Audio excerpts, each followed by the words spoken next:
ঝিনুকের ঝাল বানানোর জন্য 500 গ্রাম ঝিনুক ভালো করে ধুয়ে রেখেছি। এবার প্রেসার কুকারে সেদ্ধ হওয়ার জন্য দিয়ে দিলাম। পরিমাণ মতো জল দিয়ে দিলাম। 1 চামচ নুন দিয়ে দিলাম। এবার দুটো সিটি দিয়ে নেব।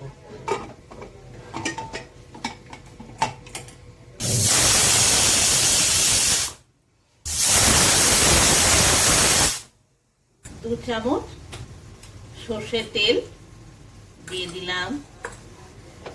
ভালোভাবে গরম হতে দিয়ে দিলাম তেলটা। 1 পিস তেজপাতা, 1 পিস গোটা শুকনো লঙ্কা দিয়ে দিলাম।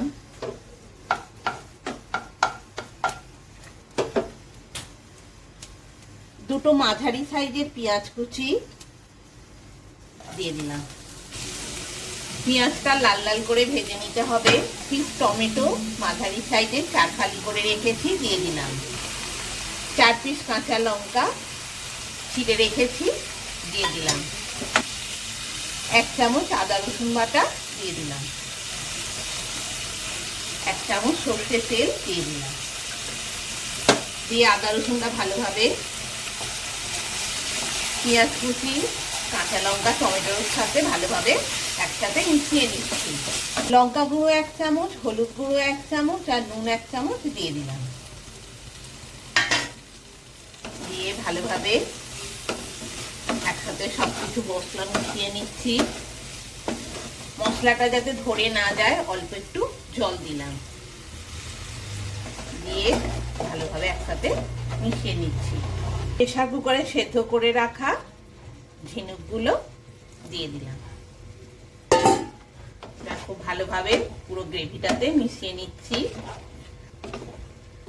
গরম ভাতে টকের ডাল, আলু ভাতে আর এই ঝিনুকের ঝাল খেতে দুর্দান্ত লাগে। আজ আমাদের বাড়িতে তাই হয়েছে। টকের ডাল আর ঝিনুকের ঝাল সাথে গরম ভাত জাস্ট জমে যাবে। এবার রান্না হওয়ার জন্য পরিমাণ মতো জল দিলাম। মিনিট 10 রান্না করে নেব।